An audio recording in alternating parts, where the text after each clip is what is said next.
Welcome back, everybody. Today on Trusted Russ, we're going to try and get this about, I think it's 1952 ZAU running again.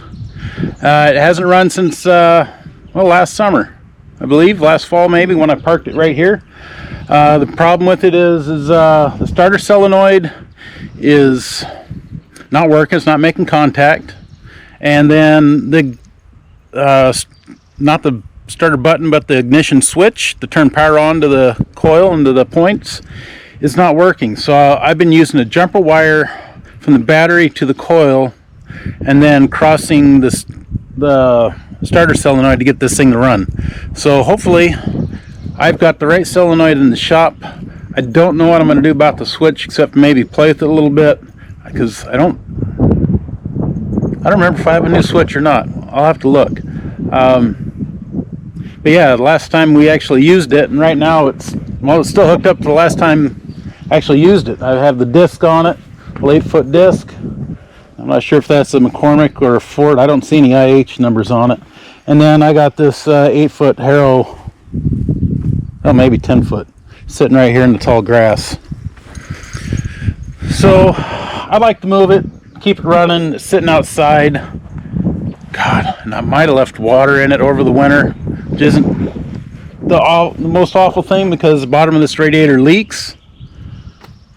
So if I did, hopefully it leaked all the water out. I do have another radiator that I want to bolt on here off Project R's tractor donor. Yeah, I got a lot of things I want to do to it. Making it pretty? No. Leaving it ugly? Yes. Making it functional? Yes. It does have an issue where it leaks oil between the cylinder blocks. Let's go to the other side. Likes to leak oil all over. See that rust control? Yeah, I know everybody else says it, but really it does do that. If you get enough oil on it, it will protect it from rusting. The last time I used this was with the disc and the Harrow, because I got stuck out here in the field by those trees over there with the G loader when I was feeding cows last winter. And if you remember that, I got the G1000 aired up, started, and the first time in I think 3 years or whatever I said in that video, and pulled that loader tractor out after I about buried the G1000 trying. Dug it out, got it up here all by myself because I didn't have a helper. Yeah, that's the last. Oh, so I used that Z with the disc and the Harrow later in the spring when things dried up, and I started going over everything I made a mess of, smoothed it out.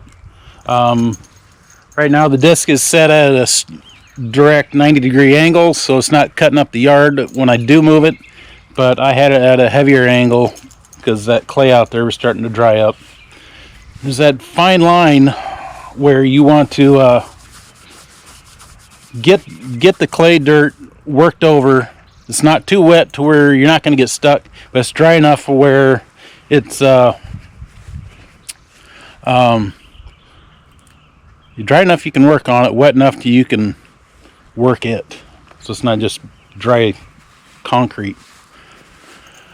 Oh wow, I'm enjoying this weather. Sun's out. It's May 5th, so I just missed May 4th.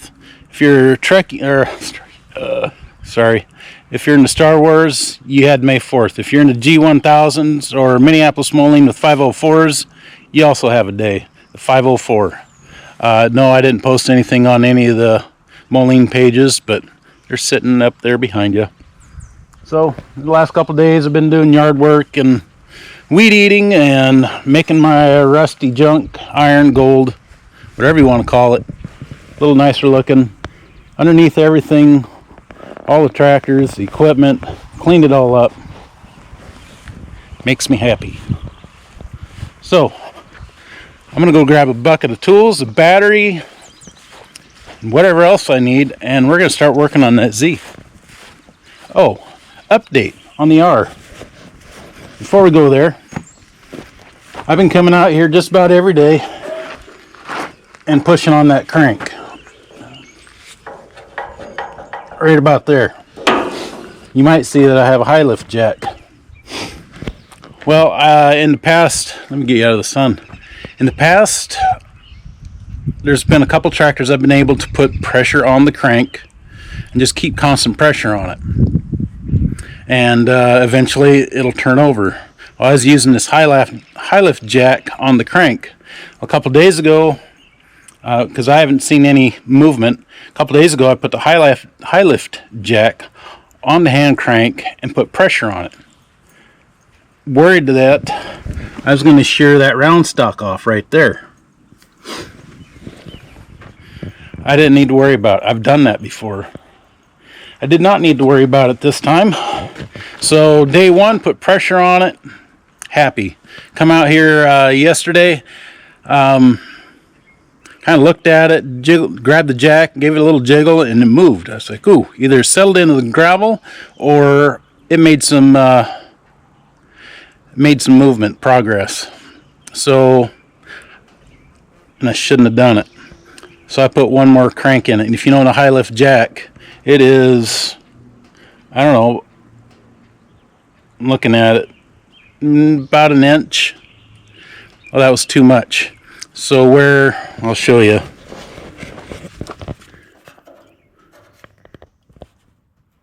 That is, and I'll move it for you.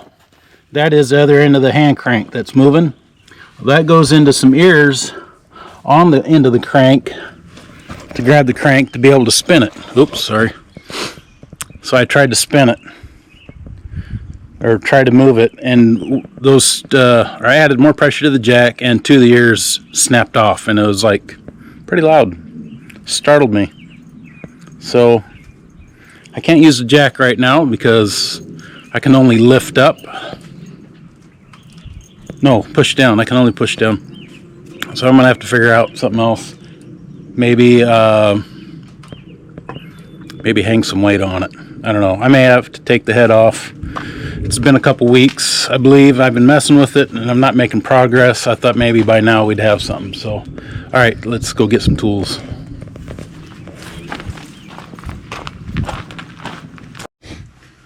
All right, well, I got the battery in here. Cables are all hooked up. Show you what's going on. We're not going to mess with the ignition right now. We're just see if it'll turn over, show you what's happening. It's nothing. Try crossing it with the screwdriver and got nothing there. Well, I've been learning to take a bucket when I'm working outside away from the shop. Throw everything that you think you need in there, plus a few things extra, and come on out and go to work. Okay, let's make sure we're getting, see, I need a ground. There should be a ground. Make sure we got power. Power there, power there, power there, no power there. Which is kind of what I expected. Push the button. Oh, I'm getting power. See that? Let me try that again. There we go. So we have power. It's not doing a thing here. Actually, I see a crack in this.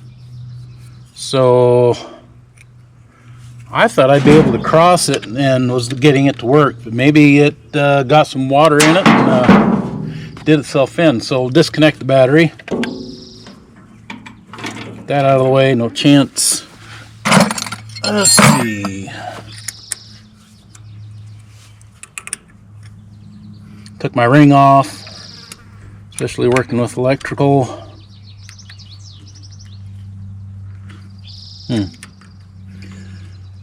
There we go. So again, we have our annual tractor show coming up. They're featuring Minneapolis Moline. This thing is ugly, and I'm going to take it as long as I can get the thing running. I don't want a bunch of problems with it. Oh,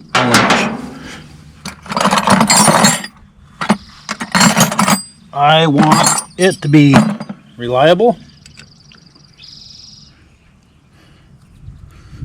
I don't want a pain in the butt.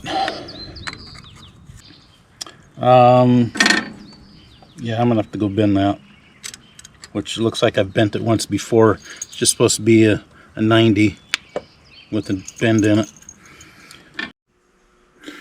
So this is that copper piece that was connecting the starter to the starter solenoid. This sends power from the solenoid into the starter, sends a Bendex, turns it over, all that. It is about a good solid inch too short. There's no way I can twist this and to make it work. I don't have any flat stock or copper brass anything, but what I do have is this copper tube. It's all bent up funny. I don't remember what the heck I used it for, but what if I hammered that flat and make my own material?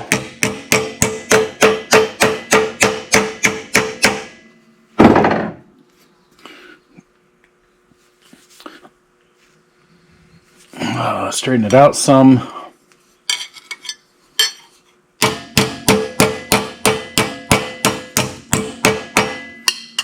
Yeah, I think that'll work.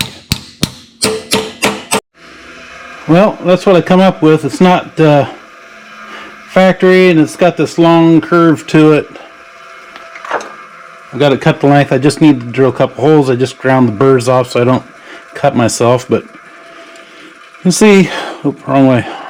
That's what it looked like. Just this great big long curve, which this will actually help try and get this up. Oop, just bumped you guys. You all right?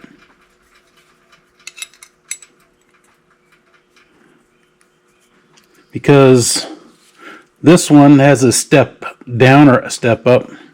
This goes onto the battery, so it sets down, but then this comes up and it has to be up higher to reach a solenoid. So if I put this at the same height as that, I'm down a little bit, but, well, and I'm not accurate in length, but this will go up and reach it. So put a hole here, put a hole there, and we'll go test fit. Alright, let's try that again. Got the new solenoid on it. Ground it, check for power. Power, power. Handshake, button. Oh, what's going on? Something's not working?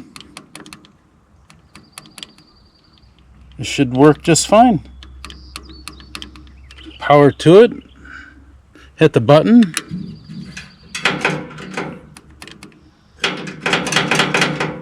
Something is wrong.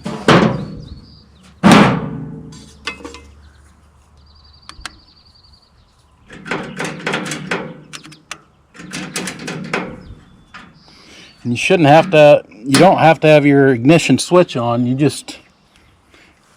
push the button in and the thing will spin over and just won't start until you turn the ignition switch on.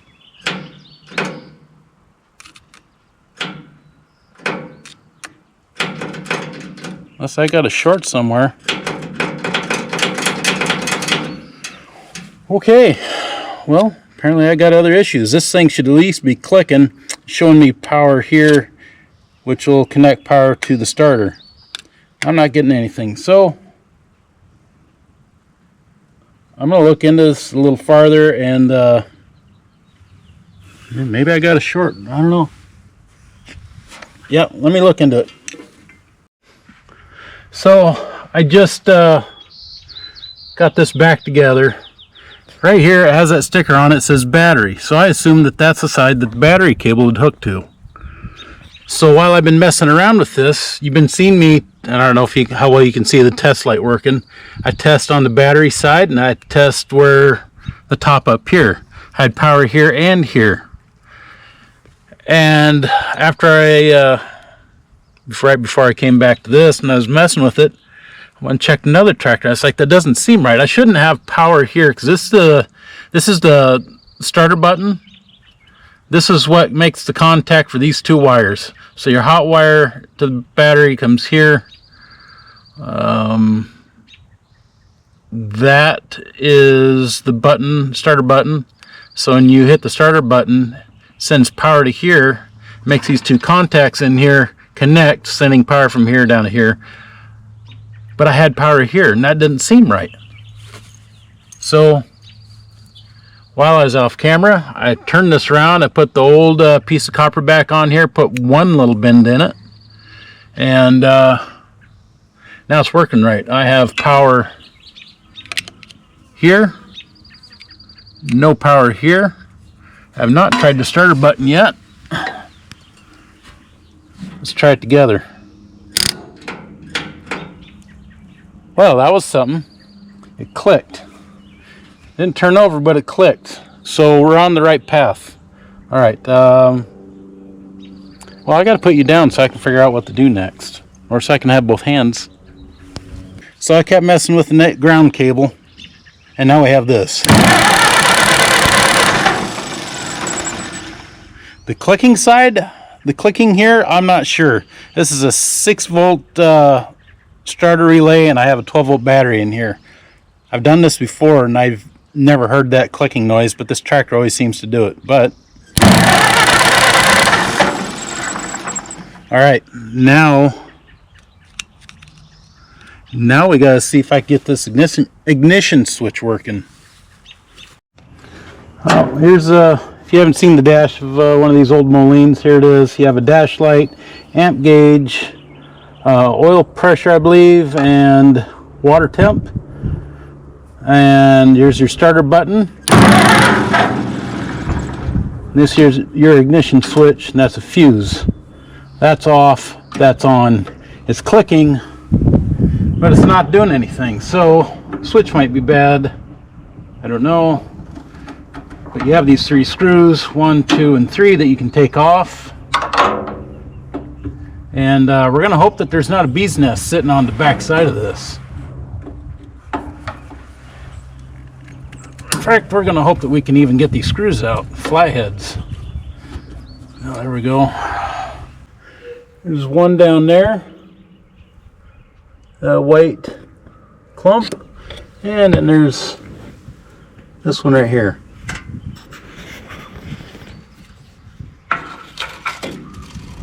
Oh, and there's a newer one attached to it. So, okay. Feel around.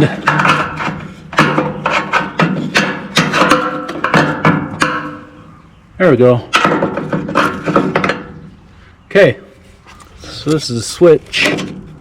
And I should disconnect the battery. I forgot. Let me get that. Okay, before I undo the battery, let's see. Well, there's even a bee's nest attached to the wire right here. There we go. No bees, nobody's home. Let's see, we should have wire in. That should, well, it should be one of these. Let's find out. It's just as soon as I can find me a ground. Where do you find a ground on rust? Oh, here, gas tank. Ah. Nope. Nope. Nope. Nope. I don't even have power up here, do I? Well, I went and got me a long jump wire. Hooked it to the battery. This is supposed to be battery for the switch. And I don't have any power from the switch, but now that I have it here, I turned the ignition on, and I now have power. The switch seems to work. I have power at the coil when I turn the ignition on, which I can't test it that far away for you. But I do have power. I shut it off, and the power's off. So this power supply line is my issue. Shoot, I gotta disconnect that.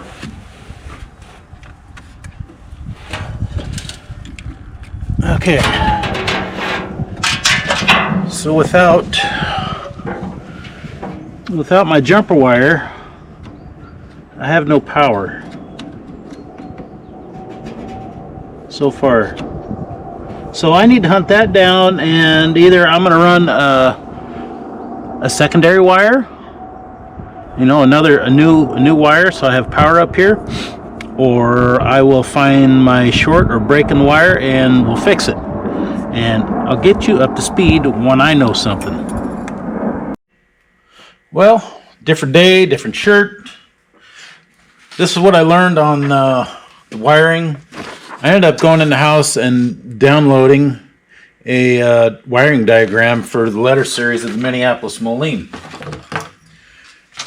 So then one night after work, I go out there with that in hand and test light and jump wires, and I found out that my amp meter, I got power to the amp meter, but I don't have power going across to the other post on the amp meter, which goes to the coil generator and the coil. Or, yeah. So before we go outside, I got everything picked up, cleaned up. I just got to take the tools and the battery, and you guys with me, go outside and install this switch. Make sure it works. It's one thing if it works on the bench. It's another thing if you make sure it works in the real world, in the environment that it's going to be in. But also, by taking this apart, I had no fear. I figured, well, you know, it's not going to be any good if I wreck something, lose something. I can't make it work. I have to buy a new switch. Like I said, I already had this switch. But by fixing this, I just saved $40 and plus shipping from Steiner Catalog. I'm not sponsored. It's just where I get some of my parts. Anyway, I saved $40 by fixing this thing. So now let's go out and install this and hope it works. So we got it all installed, being very careful not to hit that hot wire there with the dash. Power is off, battery's hooked up, but we now have power. Do we have power at the ignition? No, and we shouldn't because I haven't turned it on yet. One click, we got ignition, switch shuts off. We've got it. So I'm going to screw this back into place so I don't have a meltdown of power.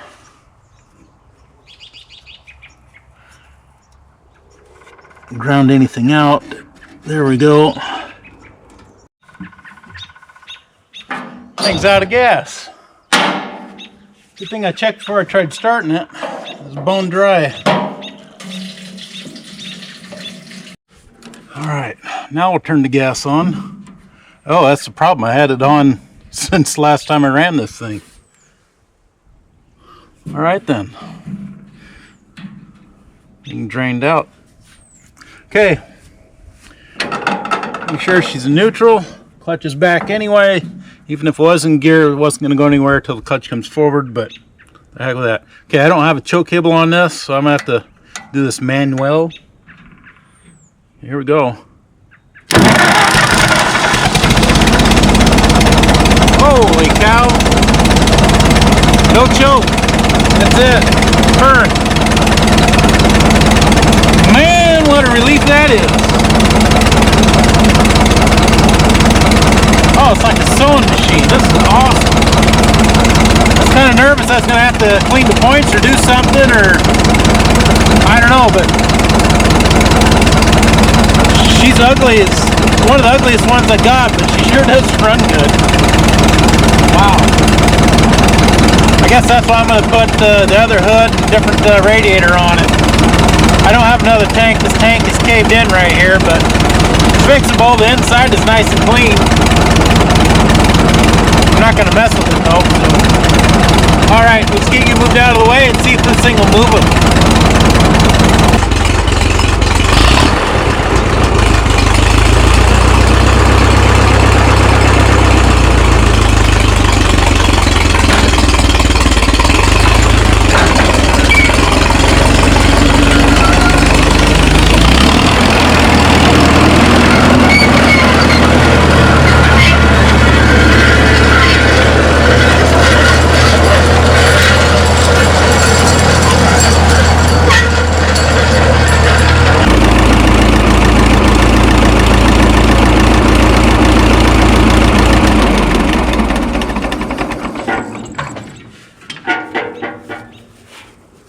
No, I didn't go far, but and it wasn't a huge feat getting it running. Thing ran last summer or fall, whenever the last time I moved it. Actually, I didn't get to move it because it wouldn't start last time. So, yeah, I can't remember what these starter solenoids cost. They're 25 bucks. And these are ones that you can take apart. Some other time I'll show you how to take the starter solenoid, drill out the rivets, clean it up, put it back together. I'll show you that in another video someday. Then the ignition switch. Save 40 bucks by just taking that one apart, cleaning it, putting it back together, testing, make sure it worked. Get a wiring diagram to figure out why I wasn't getting power to the switch. Figured that out. So, and it purrs. It's ugly, but it purrs. Oh, I enjoy this thing. This was a birthday present from my parents. I can't remember. Shoot. I got it after Rand was born. So probably, I don't know, 14, 15 years ago I got this.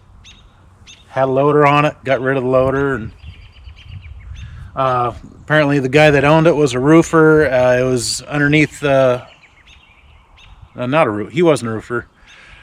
Actually, I knew the guy that was a roofer that did own this years ago. He sold it to another guy, and that's the guy my parents got it from. Anyway, it sat underneath a barn or a lean-to or something. The roof caved in, caved the hood in a little bit, definitely dented the gas tank.